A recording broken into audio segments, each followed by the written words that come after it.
Dan Nabi yang kita akan bicarakan di malam hari ini adalah Nabi yang terakhir dari Nabi-Nabi Bani Israel. Kita tahu bahawa setelah diutusnya Ibrahim alaihi salatu wassalam, maka seluruh para Nabi dan Rasul kembali nasabnya kepada Ibrahim. Tidak ada satupun Nabi dan Rasul setelah Ibrahim kecuali nasabnya sampai kepada Ibrahim. Dan ada Nabi-Nabi Arab, kemudian juga ada Nabi-Nabi Bani Israel. Adapun Nabi-Nabi Arab dimulai daripada Nabi Allah Hud alaihi salatu wassalam, kemudian Nabi Allah Saleh alaihi salatu wassalam, kemudian Nabi Allah Shu'aib, dan ditutup dengan kenabian dan kerasulan Muhammad sallallahu alaihi wasallam. Adapun Nabi-Nabi Bani Israel, maka jumlahnya ada fitnah yang lebih besar dibandingkan fitnah ini. Khurujud Dajjal, keluarnya Dajjal. Tidak ada fitnah yang lebih besar dibandingkan khurujud Dajjal. Makanya Nabi SAW mengatakan, kalau seandainya aku hidup dan Dajjal dimunculkan juga hari ini, aku yang akan membunuhnya. Tetapi kalau seandainya Dajjal itu keluar sementara aku sudah mati, maka kalian akan menghadapi Dajjal masing-masing. Kullu nafsin dha'iqatul maut. Maka setiap jiwa pasti mengalami kematian. Karena tidak ada yang bisa membunuh Dajjal kecuali seorang Nabi. Maka Dajjal akan keluar sebagaimana sabda Nabi SAW, lan taqumas sa'atu hatta tarau qablaha 10 ayat. Tidak akan terjadi hari kiamat, kata Rasul, kecuali engkau melihat sebelumnya 10 tanda dari tanda-tanda kiamat besar. Kemudian Rasul menyebutkan yang pertama dukhan, munculnya asap tebal di langit. Yang kedua dabbah, binatang yang melata yang muncul dari perut bumi dan bisa bicara. Kemudian yang ketiga tulu'us syamsi min maghribiha, munculnya matahari dari arah barat. Kemudian yang keempat kata Rasul, nuzulu Isa, turunnya Isa bin Maryam. Kemudian yang kelima wa Ya'juj wa Ma'juj, keluarnya dua kabilah besar, Ya'juj dan Ma'juj. Kemudian yang keenam wa thalathatu khusuf, ada 3 gempa besar. Yang keenam gempa di arah timur, yang ketujuh gempa di arah barat, yang kedelapan gempa di Jazirah Arab. Kemudian kata Nabi SAW, dan yang terakhir manusia akan digiring oleh api dari Adan menuju Syam. Disitulah tempat berkumpulnya manusia. Ma'asyiral muslimin, di sini Nabi SAW menyebutkan nuzul Isa. Isa akan turun. Untuk apa Isa turun itu? Kenapa Isa turun di akhir zaman setelah diutusnya Nabi SAW? Apakah Isa akan mendakwahkan syariat Injilnya kepada manusia? Tidak. Tugas Isa turun bukan itu. Kata Nabi SAW, walladhi nafsi biyadi la yushikanna an yanzila fikum ibnu Maryam, demi zat yang jiwaku berada di tangannya, hampir-hampir Isa akan turun kepada kalian. Kana hakiman adlan, dia akan menjadi hakim yang adil. Fayaksirus salib, akan mematahkan salib. Wa yaqtulul khinzir, akan membunuh babi. Wa yada'ul jizyata, dan akan mengambil upeti. Kemudian kata Nabi SAW, dan harta akan melimpah sampai-sampai sujud 1 kali jauh lebih baik dibandingkan dunia dan isinya karena banyaknya manusia yang kaya. Kemudian Abu Hurairah radhiyallahu anhu mengatakan, in syi'tum, kalau kalian mau, bacalah ayat wa im min ahlil kitab illa la yu'minanna bihi qabla mautihi. Dan nanti di akhir zaman sebagian besar ahli kitab akan masuk ke dalam Islam berkat dakwah Isa sebelum kematian Isa bin Maryam. Maka Isa ada hubung kait dengan kaum muslimin karena dia yang akan membantu perang melawan Dajjal.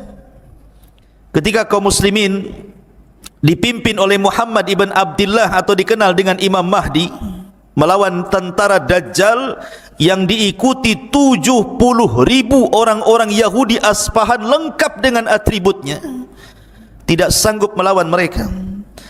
Sehingga Al-Mahdil Muntadhar dengan pasukan kaum muslimin yang sedikit bersembunyi di bukit di Palestina, sampai akhirnya mereka terkepung dengan tentara Dajjal. Akhirnya mereka mengalami kelaparan, sampai-sampai kepala sapi kalau seandainya ada jauh lebih baik dibandingkan dunia dan perhiasannya, saking kelaparannya. Akhirnya mereka mengatakan kepada Al-Mahdi, ya Imam, kalau kita tinggal di sini kita akan mati kelaparan. Tapi kalau kita turun, kita akan berperang melawan Dajjal, tentu kita akan dikalahkan. Tapi menurut kami, mati syahid jauh lebih mulia dibandingkan mati kelaparan. Akhirnya kemudian tepat di waktu subuh, mereka sudah mempersiapkan pakaian-pakaian besi mereka, siap turun dari bukit itu melawan tentara Dajjal. Mereka sudah pasrah apapun yang terjadi. Tiba-tiba di waktu setelah azan, langit gelap, tiba-tiba terang, kemudian Isa turun diapit oleh 2 malaikat. Kemudian turun di tengah-tengah pasukan itu, awalnya di Menara Putih sebelah timur Damaskus. Kemudian menjumpai para tentara yang sedang bersembunyi di bukit bertepatan dengan salat subuh. Karena Imam Mahdi sudah tahu ciri-cirinya sebagaimana sabda Nabi sallallahu alaihi wasallam, maka kaum muslimin tahu itu adalah Isa bin Maryam. Maka Imam Mahdi mengatakan, taqaddam ya Ruhallah, silahkan kau jadi imam salat kami wahai Isa bin Maryam. Tapi Isa menolaknya dan mengatakan, setiap kaum ada pemimpinnya, engkaulah yang maju jadi imam. Maka Imam Mahdi pun menjadi imam. Kemudian Isa salat di belakang Imam Mahdi mengikuti syariat Rasul sallallahu alaihi wasallam. Selesai solat, maka Isa mempersiapkan pasukan dan siap memimpin mereka. Kemudian mengusap wajah-wajah mereka, kemudian memberitahu derajat mereka di sorga. Kemudian Isa memberikan 3 pilihan kepada mereka. 1, kalau kalian mau, kalian tidak usah berperang. Aku akan berdoa kepada Allah, biar Allah mengutus pasukan yang bukan kalian, pasukan itu yang akan mengalahkan Dajjal dan para pengikutnya. Yang kedua, kalian tidak usah berperang. Aku akan berdoa kepada Allah subhanahu wa ta'ala, semoga Allah mengirim azab kepada mereka, sehingga azab inilah yang akan menghancurkan mereka, dan kalian tidak akan meninggal, kalian akan selamat. Dan yang ketiga, atau kalian siap perang, aku yang akan memimpin. Aku yang akan memimpin kalian, dan aku akan berdoa pasukan Dajjal tidak sanggup untuk mengangkat pedang mereka. Akhirnya kemudian mereka memilih yang ketiga. Maka turunlah pasukan kaum muslimin dipimpin 2 manusia mulia, Al-Mahdil Muntadhar dan Isa bin Maryam. Kemudian berperang habis-habisan melawan Dajjal. Ketika Dajjal melihat Isa, Dajjal pun lari, karena tahu dia akan dibunuh oleh Isa. Lari ke barat, dikejar ke barat, lari ke timur, dikejar ke timur. Ketika Dajjal tidak ada tempat untuk berlari, tepat berada di tengah-tengah kota Israel. Disitulah kemudian Dajjal dibunuh di tangan Isa bin Maryam, ditebas kepalanya, kemudian kepalanya dilempar kepada pasukan orang-orang Yahudi, ketakutanlah mereka. Ketika kemudian Dajjal meninggal dunia, kemudian orang-orang Yahudi ketakutan, maka mereka lari tunggang langgang bersembunyi di batu. Tiba-tiba batu bisa bicara, ya Muslim, Yahudi di belakang saya, bunuh dia. Sembunyi di pohon-pohon bisa bicara. Tidak ada satupun tempat persembunyian Yahudi kecuali bisa bicara, kecuali satu pohon yang sekarang sedang dilestarikan orang-orang Israel, namanya gharqad. Tidak mau bicara dia. Makanya orang-orang Yahudi nanam gharqad sampai hari ini. Pohon gharqad, pohonnya orang-orang Yahudi, sejenis cemara begitu, tapi cemara bukan gharqad, ya. Ma'asyiral muslimin, ikhwan akhwat yang dimuliakan Allah Azza wa Jal, maka ketika Dajjal meninggal, Isa bin Maryam memimpin kaum muslimin, berhukum dengan keadilan, mematahkan salib, membunuh babi, kemudian bumi kembali berkah sebagaimana permulaan ciptaannya. Sampai-sampai pohon delima, satu buah delima itu 10 orang bisa masuk ke dalam cangkangnya. Kita bisa bayangkan berapalah buah delima itu besarnya? Paling sekepal. Tapi di masa Isa bin Maryam, delima itu besar, sampai 10 orang bisa masuk ke dalam cangkangnya. Gimana isinya? Satu saja, satu butir antum sudah mencret, ya. Besar, karena menunjukkan bahwa di zaman itu kembali disuburkan Allah Azza wa Jalla. Dari sini menunjukkan ada hubung kait antara Isa dengan kaum muslimin. Bahkan di zaman Nabi SAW, Muqawqus itu raja Mesir, agamanya Nasrani. Ketika Nabi SAW mengirim surat kepada raja-raja untuk ditawari masuk Islam, salah satunya adalah Muqawqus, raja Mesir. Ya, memang raja Mesir tidak masuk Islam, tidak sebagaimana Najasyi, tetapi dia menyambut baik surat itu. Kemudian sebagai balasannya diberikan hadiah Nabi SAW seorang budak namanya Maria Al-Qibtiyah. Dari Maria Al-Qibtiyah, hadiah dari Muqawqus raja Mesir inilah, maka Nabi SAW memiliki putra namanya Ibrahim. Ada hubung kait. Bahkan ketika Nabi SAW mengutus para sahabat untuk hijrah pertama ke Habasyah, Ethiopia, rajanya namanya Ashamah ibnu Afjur. Ashamah ibnu Afjur itu raja Ethiopia, atau digelar dengan Najasyi, dilindungi oleh orang-orang Najasyi, sehingga ketika orang-orang Quraisy itu berusaha mengembalikan mereka, ditolaknya. Dan belakangan setelah kemudian berdebat dengan Ja'far bin Abi Thalib, orang-orang musyrik, kemudian ditengah-tengahi oleh Najasyi, dibacakan ayat-ayat Al-Quran, belakangan Najasyi masuk Islam. Padahal kaumnya tidak ada yang masuk Islam. Makanya ketika wafat Najasyi, Nabi SAW mensalat gaibkan beliau.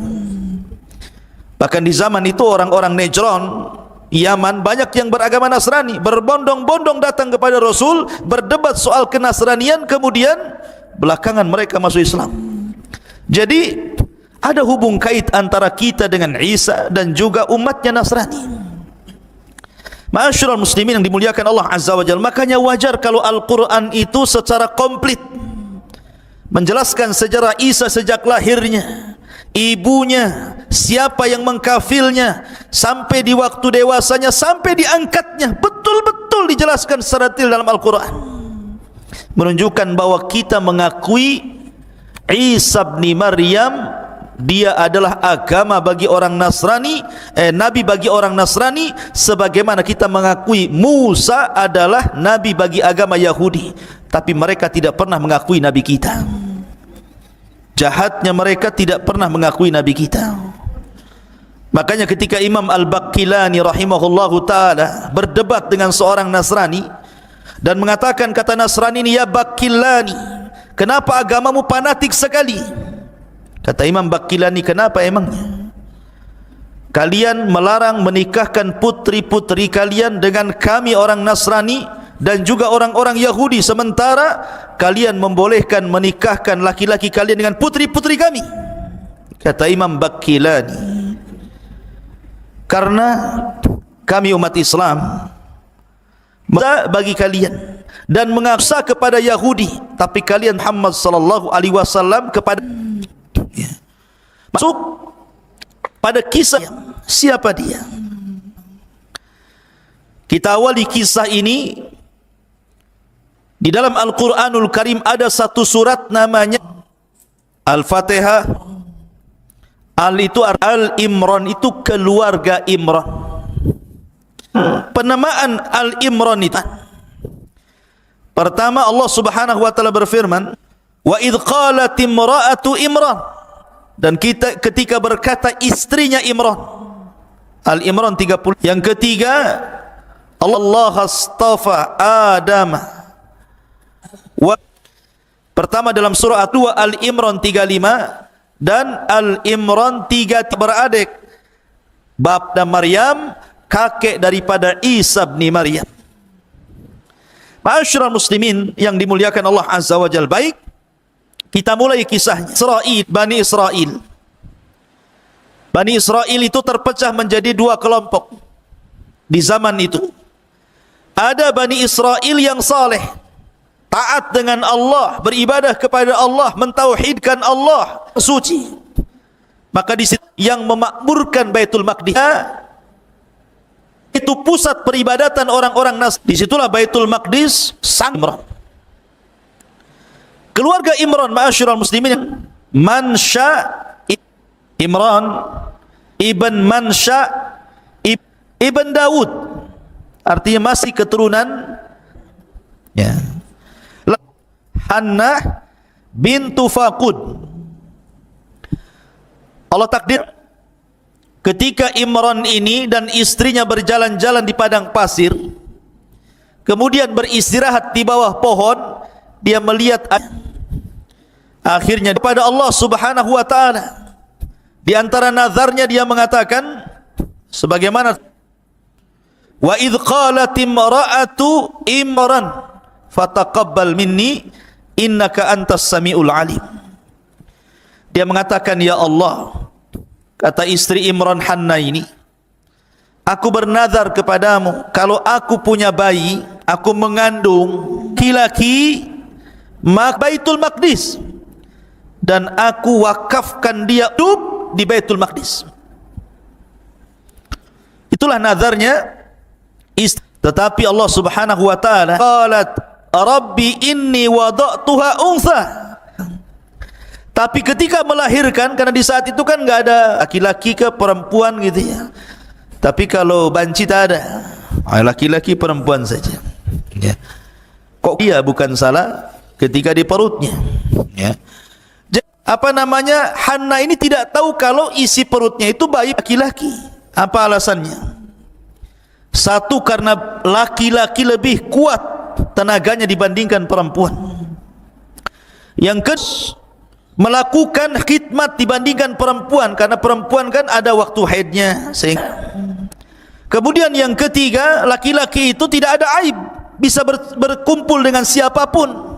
Sementara perempuan kan tidak, nanti takut digoda, memfitnah dan begitu seterusnya. Kemudian yang keempat, tidak ada tuduhan bagi laki-laki. Kalau perempuan hamil saja dituduh kan begitu. Mana laki-laki hamil? Kecuali ada akangnya. Ya.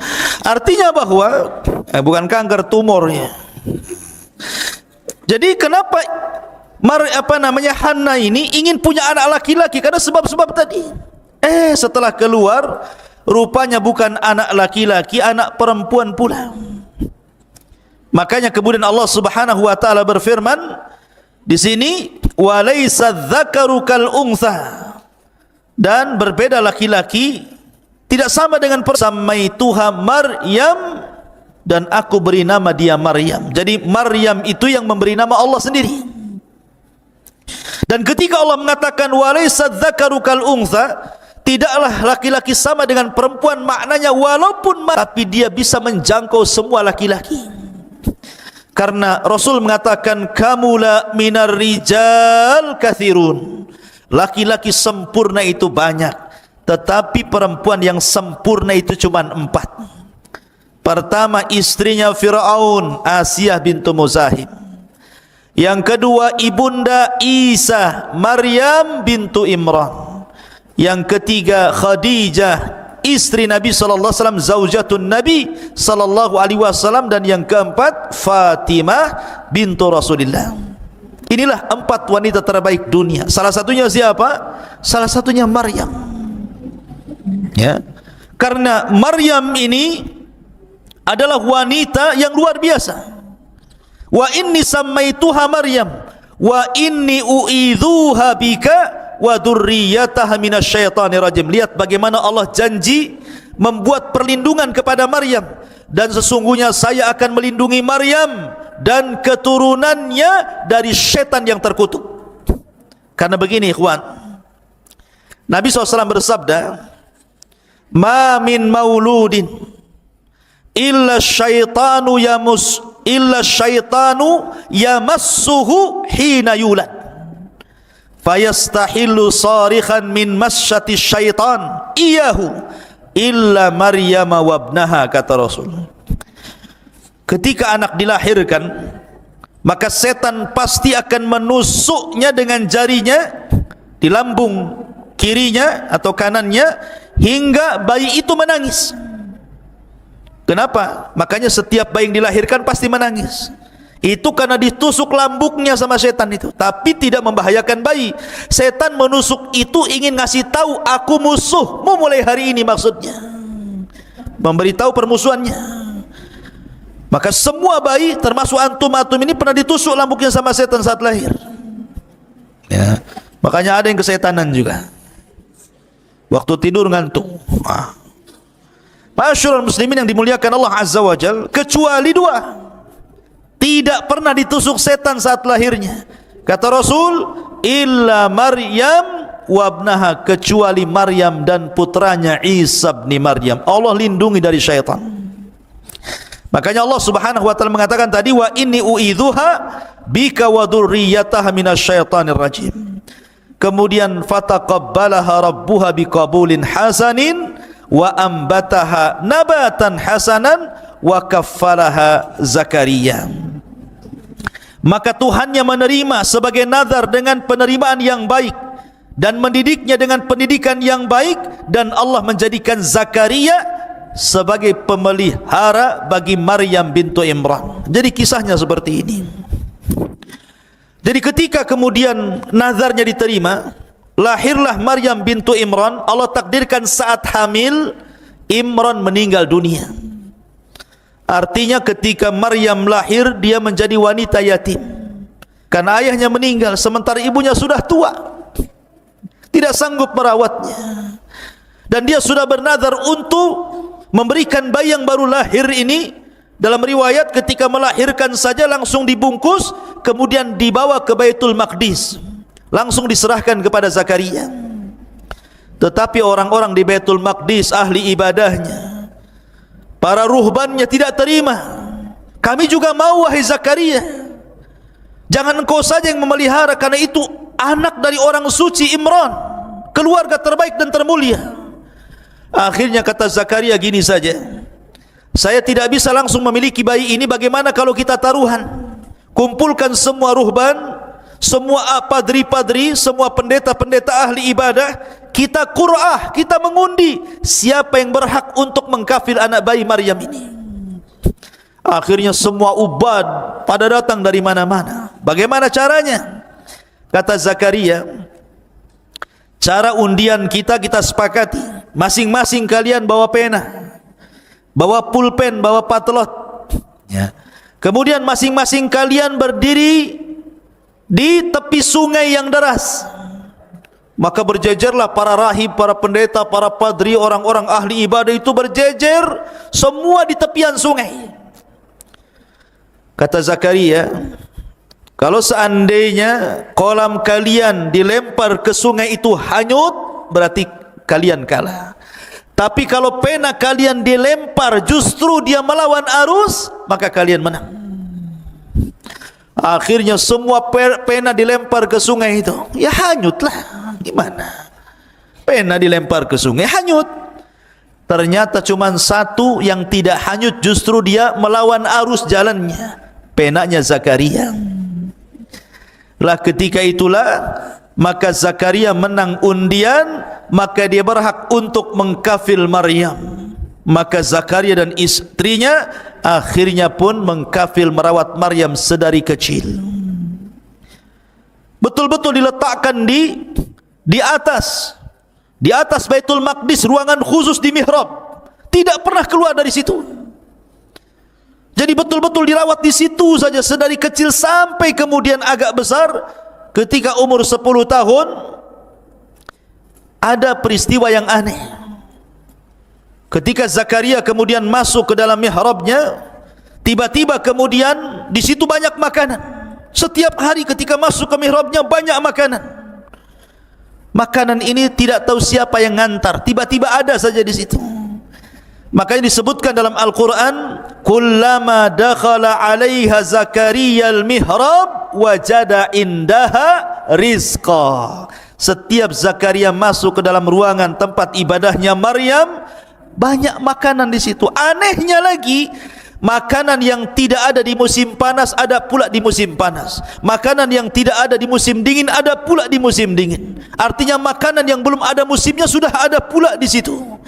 Zakaria ini kan juga diuji oleh Allah. Sudah lama menikah, istrinya mandul, tidak punya anak. Tapi ketika melihat peristiwa itu, Zakaria berfikir, kalau Allah sanggup mendatangkan makanan di musim dingin ada di musim panas, makanan di musim panas ada di musim dingin, masa Allah tidak bisa memberikan rizki anak kepadaku? Maka dia terus berdoa. Akhirnya istrinya Zakaria pun hamil, lahirlah Yahya ibn Zakaria. Itu nanti kisahnya. Tapi yang jelas bahwa Maryam kemudian tumbuh menjadi wanita ahli ibadah, ruku, sujud, tidak ada hari-hari kecuali beribadah kepada Allah subhanahu wa ta'ala sampai akhirnya Allah subhanahu wa ta'ala menguji Maryam. Betul-betul diuji oleh Allah subhanahu wa ta'ala, di mana Maryam ini ikhwatu fillah muliakan Allah azza wa jalla. Ada yang mengatakan ketika usianya belasan tahun, 13 lebih begitu, Maryam ini ingin keluar buang hajat. Memang begitu, ya. Jadi ada sebabnya. Kalau Allah menghendaki sesuatu kan, idza aradallahu syai'an ahya asbabah. Kalau Allah menghendaki sesuatu kan Allah harus hidupkan dulu sebabnya tuh. Maryam keluar untuk buang hajat, menjauhi Baitul Maqdis. Tiba-tiba kemudian di tengah jalan dia dihadang oleh laki-laki tampan sekali. Laki-laki yang sangat putih, bersih, tampan, tiba-tiba menghadang Maryam. Allah subhanahu wa ta'ala mengatakan, wadhkur fil kitabi Maryam idzin tabadat min ahliha makanan syarqiyah. Ceritakan wahai Muhammad kisah Maryam di dalam Al-Quran ketika dia mengasingkan diri dari keluarganya ke tempat sebelah timur dari Baitul Maqdis. Fattakhadat min dunihi hijaba fa arsalna ilaiha ruhana fatamatsala laha basharan sawiyya. Lalu dia memasang tabir melindunginya pakai pakaian yang tebal, tidak kelihatan apapun kecuali matanya.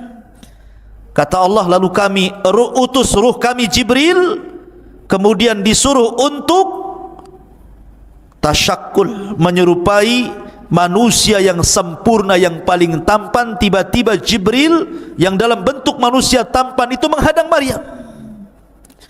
Lihat, Maryam tidak pernah melihat laki-laki di mihrabnya. Sekali diperlihatkan laki-laki tampan sekali. Kalau wanita di zaman sekarang langsung salaman, hai siapa namanya, ya. Jomblo atau apa gitu, ya. Tapi Maryam wanita suci, dia mengatakan qala inni a'udzu birrahmani minka in kunta taqiyya. Maryam mengatakan, sungguh aku berlindung kepada Allah, jauhi aku jika engkau orang yang bertakwa. Dia menjaga kesuciannya. Bukan kayak wanita sekarang pegang handphone cari pula pertemanan, si Alan, si Awam, siapa namanya ya.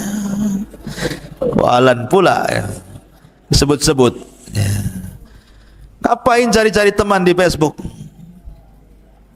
Kayak beli kecoa dalam karung itu namanya ya. Ma'asyiral muslimin yang dimuliakan Allah azza wa jalla, maka Jibril mengatakan qa innama ana rasulu rabbik li ahaba laki ghulaman zakiyya. Jibril pun berkata, sesungguhnya aku hanyalah utusan Allah untuk menyampaikan anugerah kepadamu wahai Maryam, seorang anak laki-laki yang kelak akan disucikan Allah. Subhanallah. Ada yang mengatakan Isa bin Maryam ini memiliki beberapa nama. Ada yang mengatakan Isa, ada yang mengatakan kalimah, ada yang mengatakan Ruhul Qudus itu ya. Ada yang mengatakan Al-Masih. Jadi Isa itu punya 4 nama. Isa, kalimah, Al-Masih, Ruh. Itu nama Isa. Kenapa disebut kalimah?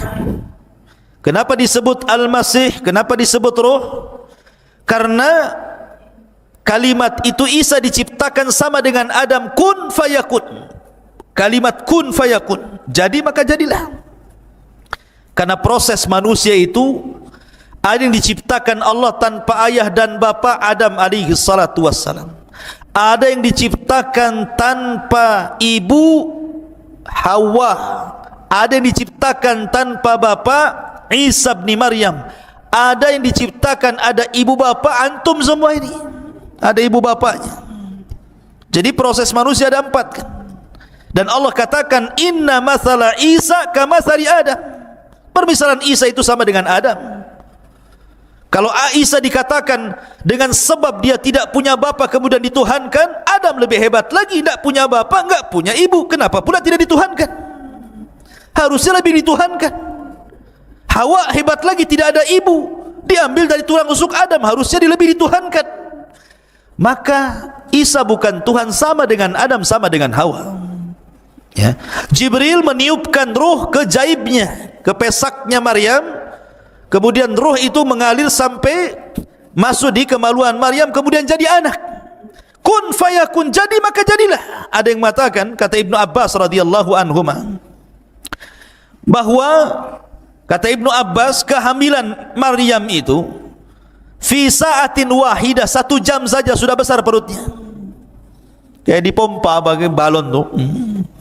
Langsung besar, 1 jam saja sudah jadi anak tuh. Itu kata Ibnu Abbas. Ada riwayat yang seperti itu.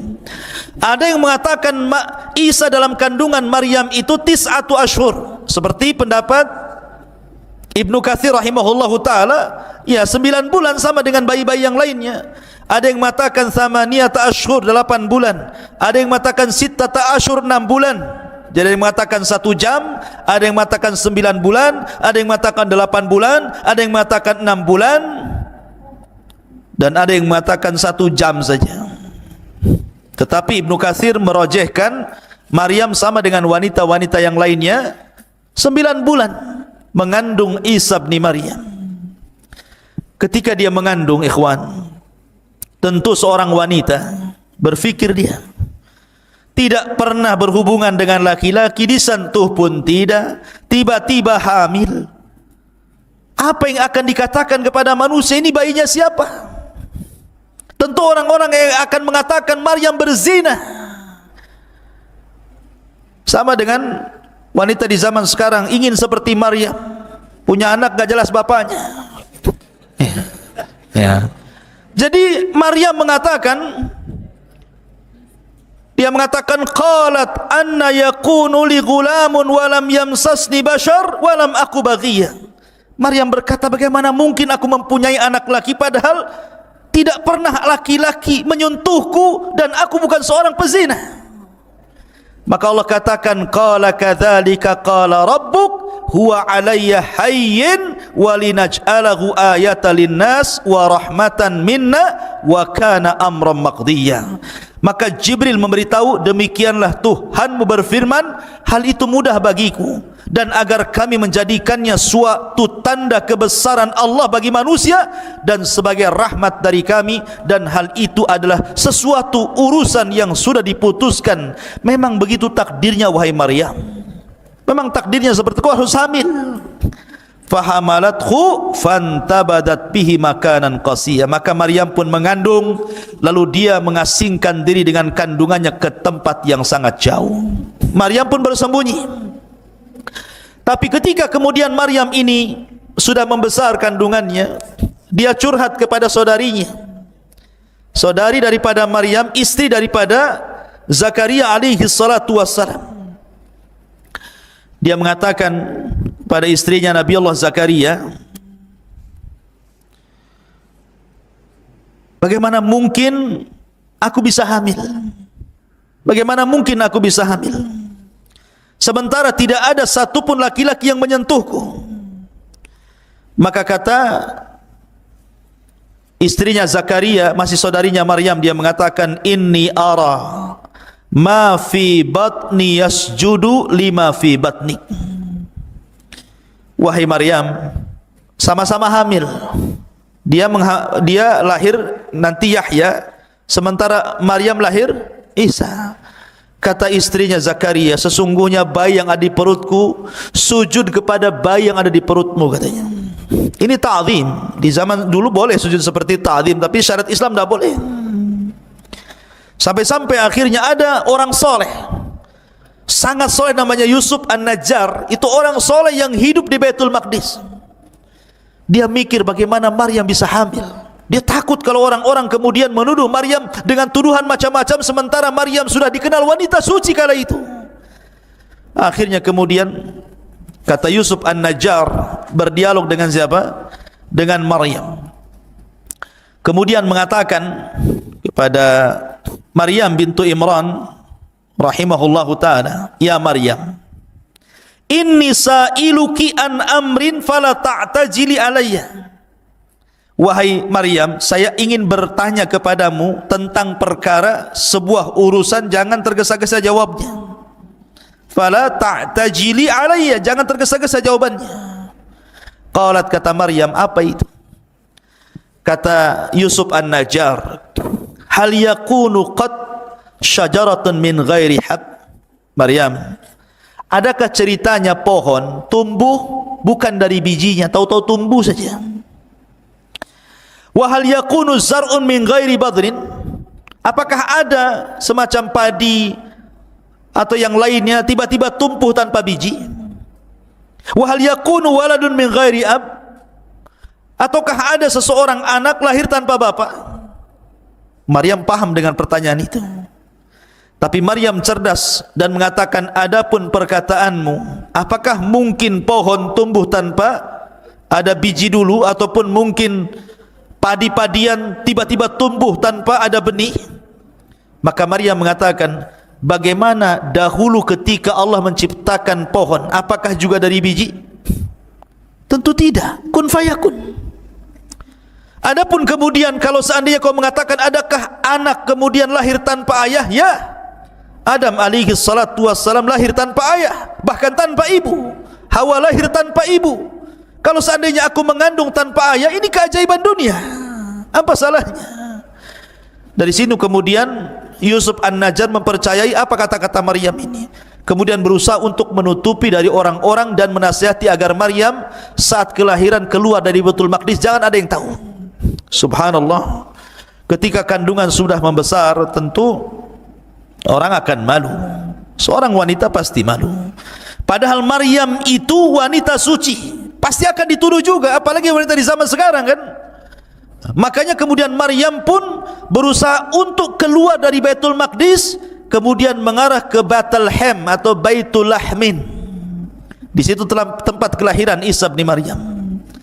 Di tengah-tengah kebun kurma, di tengah-tengah kebun kurma, di waktu yang sangat-sangat panas sekali, ya. Jadi Isa itu lahir jadi musim panas, bukan di musim dingin. Karena tidak ada kurma itu musimnya musim dingin, rata-rata kurma itu di musim panas. Tapi kalau kita melihat umpamanya ulang tahun Nasrani saat ini, kemudian difilm-filmkan dengan film seperti Santa Claus atau apa kan, biasanya cenderung pakai jaket, pakai apa, kemudian ski di salju-salju kan gitu ya. Tidak ada. Isa itu dalam Islam, kita tidak menyinggung agama mereka, tetapi kita menjelaskan secara agama kita Islam bahwa Isa lahir di musim panas, bukan di musim dingin. Karena di musim panas itu kurma musim. Ya. Makanya di sini perhatikan dalam Al-Qur'anul Karim mengatakan, Ketika kemudian Maryam pun fahamalathu fantabadat bihi makanan qasiyya. Maryam pun mengandung lalu dia mengasingkan diri dari kandungannya ke tempat yang jauh. Kemudian faja'ahal mahadu ila jid'in nakhlati qalat ya laitani muttu qabla hadha wa kuntu nasyan mansiya. Kemudian rasa sakit akan melahirkan memaksanya bersandar pada pangkal pokok kurma. Maryam pun berkata, wahai betapa baiknya aku mati sebelum ini dan aku menjadi seorang yang tidak pernah diperhatikan dan dilupakan manusia. Malu dia di sanjung-sanjung Bani Israel, wanita suci, tiba-tiba kemudian hamil tanpa bapak. Makanya banyak orang yang kemudian ini, hati-hati akhwat, banyak di majalah-majalah, di YouTube, di berita-berita itu, akibat kemudian hamil di luar nikah karena enggak sabar dengan ujian itu, ambil pula lah racun baygon, diminum dia, nyamuk saja mati, kalian juga mati. Ada yang ambil tali, ditariknya tambang, diikatnya di lehernya. Jadi Maryam itulah hati perempuan. Makanya jangan coba-coba. Maryam saja yang jelas-jelas tidak berzina, dia mengatakan lebih mati saja kan itu, daripada tuduhan orang. Apa kata manusia, apa kata orang. Fanadaha min tahtiha alla tahzani qad ja'ala rabbika tahtaki sariyya. Maka Jibril berseru kepadanya dari tempat yang rendah, janganlah engkau bersedih hati wahai Maryam, sesungguhnya Tuhanmu telah menjadikan anak sungai di bawahmu. Allah sudah mempersiapkan kelahirannya. Ada sungai kecil di bawahnya, kemudian bersandar di pohon kurma. Pohon itu pula lagi berbuah rutobnya, lagi ranum-ranumnya. Kemudian wahazzi ilaik bijid'in nakhlati tusaqit alaiki rataban janiyya. Wahai Maryam, goyangkanlah pohon kurma itu ke arahmu, niscaya pohon itu akan menggugurkan buah kurma yang masak kepadamu. Fakuli washrabi wa qarri ainan fa imma tarayinna minal bashari ahadan fakuli inni nadhartu lirrahmani sauman fala ukallimal yawma insiya. Makanlah Maryam, minumlah Maryam, bersenang hatilah wahai Maryam. Jika engkau melihat seseorang, maka katakanlah, sesungguhnya aku telah bernadar berpuasa untuk Tuhan yang Maha Pengasih, maka aku tidak akan bicara dengan siapapun pada hari ini. Lahirlah Isa bin Maryam, dimudahkan kelahirannya, tidak ada bidannya, lahir sendiri begitu. Ya, kalau wanita sekarang sibuk cari bidan, saat sibuk ke rumah sakit dikontrol, enggak, Allah mudahkan semuanya, enggak ada bidannya, lahir begitu saja. Tapi jangan kemudian dicoba-coba. Saya ingin kayak Maryam lahirnya lah. Sendiri saja. Gimana caranya? Siapa yang nari? Masyarul muslimin yang dimuliakan Allah Azza wa Jalla, harus ada bidannya, minimalnya dukun lahir, biar ada yang ngopeni bayinya.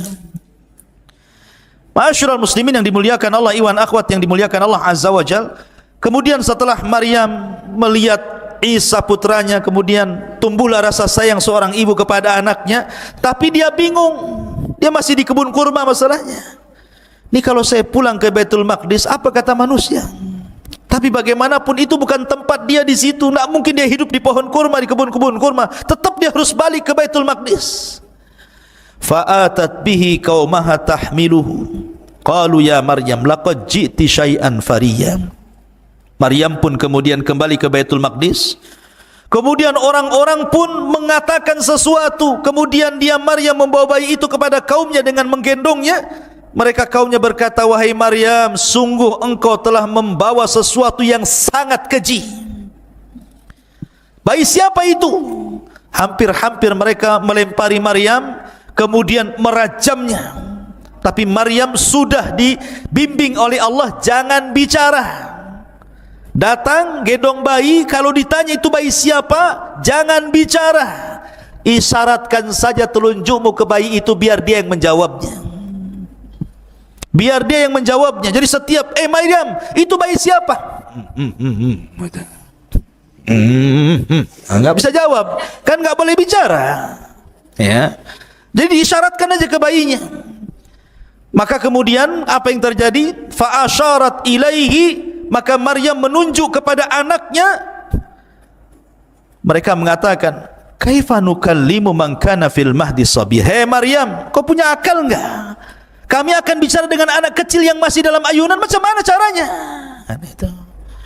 Tiba-tiba ketika kemudian mereka memaksa Maryam untuk bicara, tapi Maryam tetap mengisyaratkan ke bayinya untuk menjawab. Mereka mengatakan, enggak mungkin kami bicara dengan bayi. Tiba-tiba bayi itu bisa bicara. Kemarin sudah jelaskan 4 bayi yang bisa bicara kan? Salah satunya Isa bin Maryam. Tiba-tiba bayi itu dengan fasihnya mengatakan, qala inni Abdullah ataniyal kitaba wa ja'alani nabiyya. Kata Isa yang masih bayi, masih digendong, masih baru berapa hari itu, mengatakan, sungguh aku hamba Allah, dia memberiku Injil dan dia menjadikan aku seorang nabi. Terperanjat manusia. Mak, bayi bisa bicara nih. Ngomongnya hamba Allah dan saya seorang nabi pula gitu kan. Wa ja'alani mubarakan aynama kun wa awsani bis salati waz zakati ma dumtu hayya. Dan dia menjadikan aku seorang yang diberkahi di mana saja aku berada, dan dia memerintahkan aku untuk melaksanakan salat, zakat selama aku hidup. Wa barram bi walidati wa lam yaj'alni jabbaran syaqiyya. Dan berbakti kepada ibuku, dan dia tidak menjadikan aku seorang yang sombong lagi celaka. Wassalamu alayya yauma wulidtu wa yauma amutu wa yauma ub'atsu hayya. Dan kesejahteraan semoga dilimpahkan kepadaku pada hari kelahiranku, pada hari diwafatkanku, dan pada hari aku dibangkitkan kelak oleh Allah Azza wa Jal.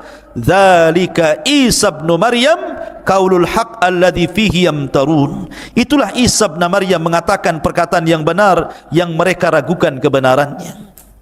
Kagetlah orang-orang, Isa itu kok bisa bicara. Dari sinilah kemudian orang-orang yang baik-baik ini kan karena bicara dengan orang-orang baik, masalahnya yang ada di Baitul Maqdis, bukan orang-orang jahat. Kalau ketahuan orang Yahudi sudah dibunuh Isa sejak kecil. Makanya kemudian mereka pun berusaha untuk menyembunyikan Maryam dan putranya, disuruh hijrah ke Mesir. Hijrah ke Mesir. Kemudian setelah hijrah ke Mesir, ketika usia Isa itu sudah 13 tahun, balik lagi ke Baitul Maqdis. Dan orang-orang pun sudah melupakan kisah dulu, karena sudah 13 tahun masalahnya.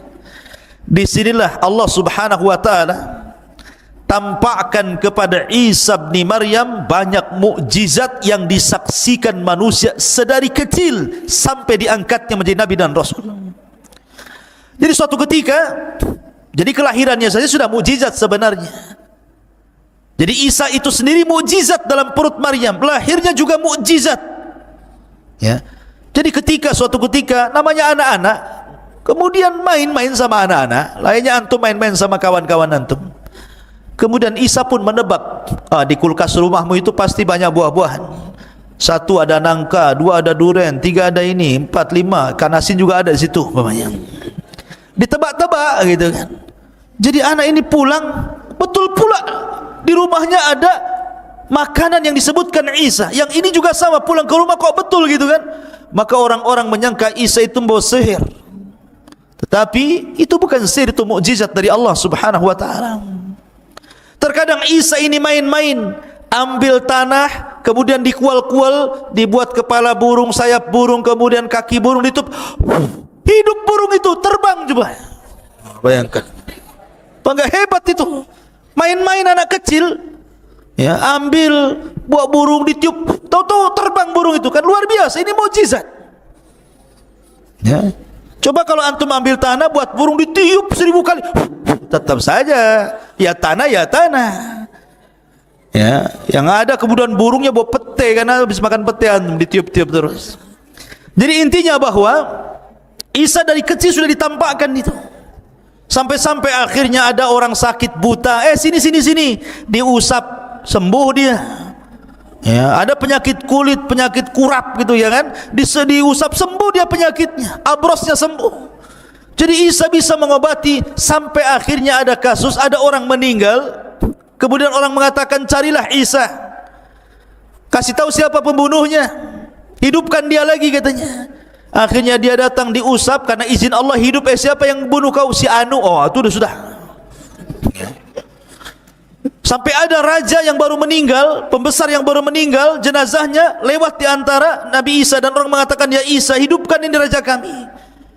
Akhirnya Isa berdoa kepada Allah, dihidupkan kembali karena izin Allah. Karena memang setiap mukjizat seorang nabi itu akan disamakan dengan kebiasaan kaumnya. Contoh Musa, kebiasaan kaumnya itu suka belajar ilmu sihir. Jadi madrasah-madrasah sihir di zaman Nabi Musa itu luar biasa. Madrasah Harry Potter atau apa itu namanya. Tukang-tukang sihir itu. Ya, jadi ada madrasahnya, ada sekolahnya itu. Makanya kemudian Allah berikan kepada Musa mukjizat yang sama dengan mereka, tapi bukan sihir, lebih hebat dibandingkan tukang-tukang sihir. Lah di zaman Isa itu juga sama. Itu dunia perobatan luar biasa. Banyak ditemukan obat-obatan herbal-herbal yang bisa mengobati yang dulunya penyakit luar biasa dianggap penyakit biasa, akan ditemukan obat-obatannya. Maka Isa harus lebih daripada kemampuan perobatan kaumnya. Bukan hanya bisa mengobati orang buta penyakit kulit, tapi bisa menghidupkan orang mati karena izin Allah Subhanahu wa taala. Itu kan bukan perobatan, itu mukjizat namanya. Tetapi ikhwatu fiddin yang dimuliakan Allah Azza wa Jalla, tetap saja jangankan Bani Israel yang kufur, yang melawan dan menentang dakwah Nabi Isa bin Maryam, orang-orang Hawariyun, qala man ansari ila Allah, qala al hawariyuna nahnu ansarullah. Orang-orang Hawariyun itu jumlahnya 12 orang. Itu para sahabat Isa yang khullas, betul-betul orang pilihan Isa bin Maryam. Sama dengan Rasul mengatakan ketika bersabda tentang Zubair bin Awam, sesungguhnya hawari umat ini adalah Zubair bin Awam, kata Rasul. Rasul punya hawariyun sebagaimana Isa juga punya hawariyun. Rasul punya sahabat-sahabat pilihan seperti 10 orang yang dijanjikan masuk surga, al-asyaratul mubasyiruna bil jannah. Jadi orang-orang hawariyun ini ketika Isa bin Maryam diangkat menjadi nabi dan Rasul, kemudian mendakwai orang-orang dan banyak yang kemudian mengikuti Isa, maka orang-orang Hawariyun menyaksikan bagaimana mukjizat tampak di hadapan mereka. Tapi masih juga kemudian mereka terkadang minta yang aneh-aneh kepada Isa. Sampai suatu ketika difirmankan oleh Allah, wa id auhaitu ilal hawariyin, ketika kami wahyukan kepada hawariyin. Di sini an aminu bi wa bi rasuli, untuk beriman denganku dan dengan rasulku. Qalu amanna washhad bi anna muslimun, kami beriman, saksikan ya Allah kami termasuk orang-orang yang berserah diri. Di sini dimulainya, idz qala al hawariyun ya Isa ibn Maryam hal yastati'u rabbuka an yanzila alaina ma'idatan minas sama, atau yunzila alaina ma'idatan minas sama, qala ittaqullah in kuntum minal mu'minin. Mereka mengatakan, ya Isa, apakah engkau bisa menyuruh Rabbmu untuk menurunkan kepada kami makanan dari langit? Ini yang ngomong Hawariyun, orang-orang pilihan Isa, bukan orang-orang luar, orang-orang yang ahli ibadah, orang yang taat kepada Allah, dan orang yang sangat dekat dengan Isa.